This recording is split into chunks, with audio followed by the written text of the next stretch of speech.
तव कथामृतं तप्तजीवनं कविभिरीडितं कल्मषापहं श्रवणमंगलं श्रीमदाततं भुवि गृह्णन्ति ये भूरिदा जनाः।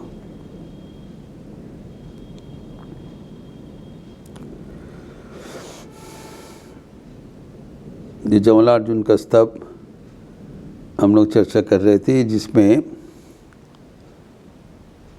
हमारे भक्ति वृद्धि होती है।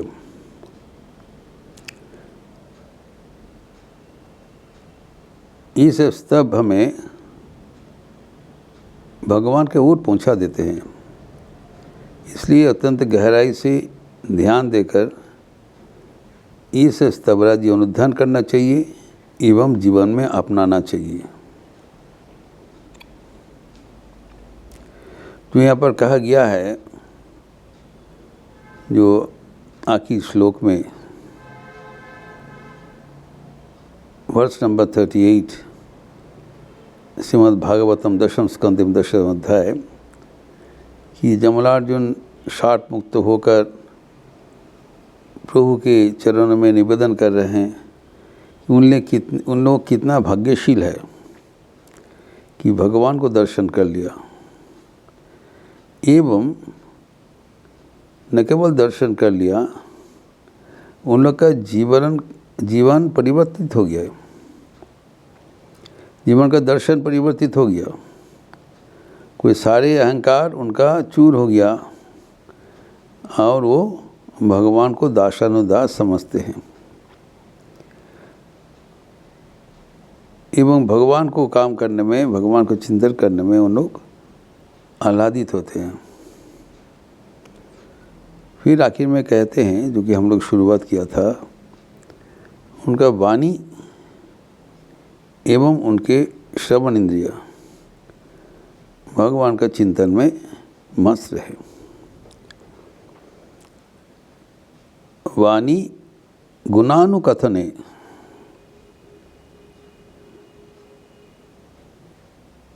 श्रवणादौ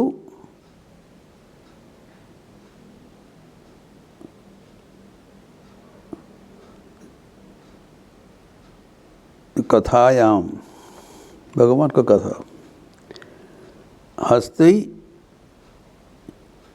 च कर्मसु मनस्तव पादयोर मनस्तव पादयोरिनः। ये बता दिया। एंड स्मृत्या, जो हमारी जो वो कहते हैं, हमारी जो वाणी, आपका गुण कथन, आपको नाम गुण कीर्तन वो करते रहेंगे,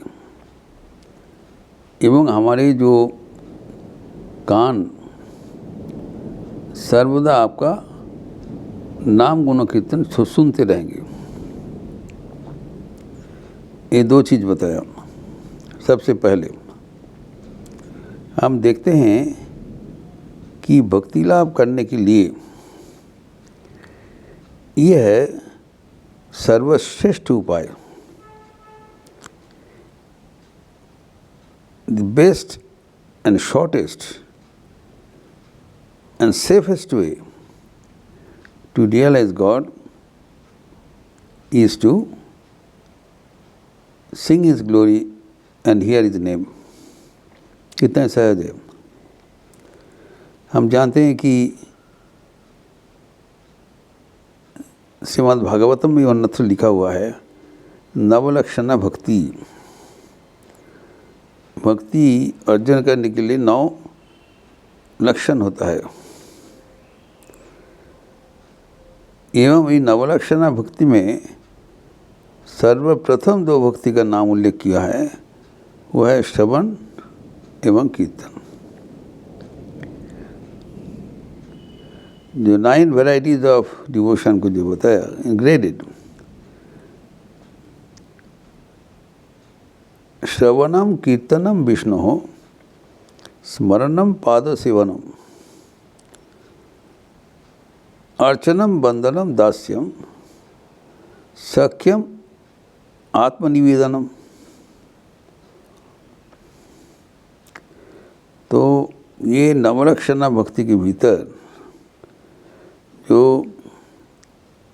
प्रथम जो 2 लक्षण बताया, श्रवणम कीर्तनम,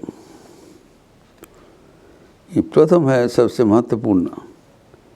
एवं प्रथम जो 2 भक्ति का लक्षण बताया, ये भक्ति का आचार्यगण भी इसको पुष्टिकरण किया। हम देखते हैं जो नारद भक्ति सूत्र में महर्षि नारद भक्ति का लक्षण बताया। जो किसी का भक्ति है उसके लक्षण होगा, सिम्टम्स। तो एक एक महापुरुष एक एक किस्म से भक्ति का सिम्टम्स व्याख्यान किया। वहाँ पर है वर्स 17 नारद भक्ति सूत्र कि कथादिषु इति गार्गः, गार्ग मुनि, गार्ग ऋषि की अनुसार, क्योंकि ये जो क्या बताया, वाचिक तपस्या कथादिषु, अर्थात ईश्वर के नाम गुणगान करना एवं ईश्वर के नाम गुणगान सुनना, बस ये 2 ही चीज़ है। तो ये जो 2 चीज़ अगर हम अपना जीवन में सहज कर लें, तब भक्ति बहुत आसानी से मिलता है। और इस बार जो श्री रामकृष्ण अवतार में प्रभु इसी के ऊपर ध्यान दिया है, इसी के ऊपर बल दिया है, जोर दिया है। ही हैज स्ट्रेस्ड जो नाना प्रकार का संगीत के माध्यम से भगवान के साथ जुड़ना। श्री रामकृष्ण स्वयं सबको प्रोत्साहित करते थे, स्वयं भजन भी करते थे एवं नाना प्रकार से मन को ईश्वर केंद्रित करने के लिए इसका जो इम्पोर्टेंस है वो हाईलाइट करके गए। श्री रामकृष्ण कहते हैं कि नाम संकीर्तन हो रहा है, नाम संकीर्तन के बाद कहते हैं कि ये जो हुआ है यही सार, बाकी सब असार वस्तु। तो भगवान के नाम गुणगान कीर्तन एवं उनको जो बारे में याद करना, वही भक्ति लाभ का सर्वश्रेष्ठ उपाय है। ये ना बताया तो ठाकुर कहते हैं एक बार नाम संकीर्तन के बाद ये जो हुआ है यही सार वस्तु है, बाकी सब असार है। ठाकुर कहते हैं प्रेम भक्ति सार और बाकी सब असार। तो प्रेम भक्ति अर्जन करने के लिए श्री रामकृष्ण कहते हैं ईश्वर के नाम गुणगान कीर्तन से आसानी से हो जाएगा। This is the link. हम चाहते भक्ति लाभ। भक्ति का लक्षण है भगवान की कथा, अर्थात जहाँ पर भगवान की कथा चर्चा है, भगवान की कथा विचार किया जाए, वहाँ पर भगवान अवश्य विद्यमान रहेगी। तो ये बात जो इनको कहा गया है कि भगवान का नाम गुणगान कीर्तन तथा भगवान का जो लीला उसके बारे में सुनना, ये 2 चीज़ अगर करें, ठाकुर कहते यही श्रेष्ठ है। जो भगवान की जो कथा में ठाकुर कहते जो कथाकार है, जो प्रश्न करता है और जो श्रोता है, ये तीनों ही भाग्यशील है। जो भगवान का कथा सुना रहे हैं एवं वो सुनकर जिनका मन में प्रश्न उठा है एवं जो प्रश्न का तत्काल समाधान करने के लिए तैयार है, यही है 3 भक्ति प्रार्थना का भक्ति का अर्जन करने के लिए लक्ष्य। इस वे आर्यावर्त है। तो भगवान श्री रामकृष्ण कहते हैं कि ईश्वर के नाम गुण का कीर्तन करने से जितना जल्दी ईश्वर के प्रति मन धावमान है और उससे दूसरे किसी से नहीं होगा।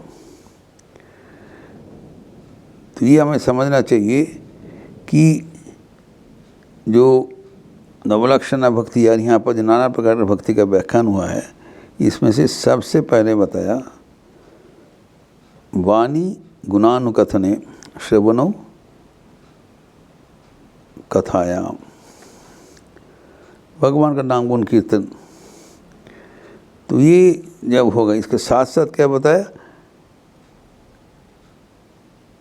हस्त्याम, हमारा हस्तई, दोनों हाथ, हस्तई हस्तई च कर्मसु, भगवान का कर्म करने में हमारा हाथ नियुक्त रहे। एवं मनस्तव, जो भगवान का जो मन है, मनस्तव पादयोर्नः स्मृत्या, भगवान का चरण कमल को ध्यान में रखते हुए भगवान को नाम चिंतन करना, भगवान को स्मरण मनन करना। सिंपल। ये जो नालकी वेद और जो मणिग्रीव, इन लोग जो भगवान को प्रार्थना करके कह रहे हैं कि हमारे जीवन का जो परिवर्तन हुआ है, वो परिवर्तित जीवन में उनका हम लोग का क्या कार्य है, आपका नाम गुणगान करना एवं आपका नाम सुनना। श्री रामकृष्ण वही तो कह रहे हैं, किसी हालत से तुम्हारा अगर भगवान का नाम तुम लेते रहोगे तब अपने आप जीवन का परिवर्तन आ जाएगा, कोई प्रयास करने का ज़रूरत नहीं है। यह है कली युग में कहते हैं नारदीय भक्ति, शॉर्टकट, भगवान का नाम करने से ही बस मन ईश्वर केंद्रित हो जाएगा। एवं साथ साथ भगवान का नाम लेते समय साथ साथ जो कुछ कर्म किया जा रहा है वो समर्पण बुद्धि से करें।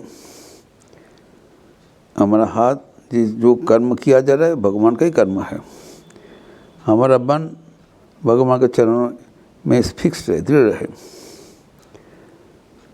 तो मन इधर उधर भटक नहीं पाएंगे। तो इनकी जो जीवन का जो आचरण है, लक्षण है, वही भक्तों का साधन है। तो ये भी और भी लक्षण यहाँ पर इन लोग को उल्लेखित किया है, जो कि हम अगले दिन चर्चा करेंगे। वो रोचक प्रसंग है। हम देखते हैं जो भगवान का नाम गुण कीर्तन के ऊपर यहाँ बल दिया है।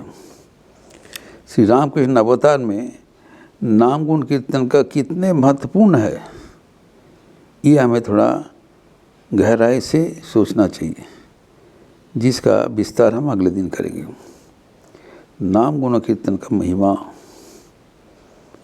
ओम शांति शांति शांति। हरि ओम तत्सत। श्री राम कृष्णार्पणमस्तु। आज रविवार का अवसर है, सुबह से शाम तक डॉन टू डस्क जप यज्ञ चल रहा है। आप लोग सब अपने अपने निर्धारित समय पर जरूर अंश ग्रहण करेंगे। फिर 10:30 बजे गॉस्पेल ऑफ श्री रामकृष्ण का प्रवचन है, एवं शाम को भारतीय व्याख्यान तथा निर्देशित ध्यान युवाओं के लिए 5 बजे, एवं अंत में संदर्भ के उपरांत सामूहिक भजन। ये भजन कीर्तन के माध्यम से हम कैसे भगवान को प्राप्त करें, ये जो टॉपिक है इसका हम अगले दिन और विस्तार करेंगे। ओम शांति शांति शांति। हरि ओम तत्सत। श्री राम कृष्णार्पणमस्तु। अच्छे रहिए, स्वस्थ रहिए, आनंद में रहिए। नमस्कार।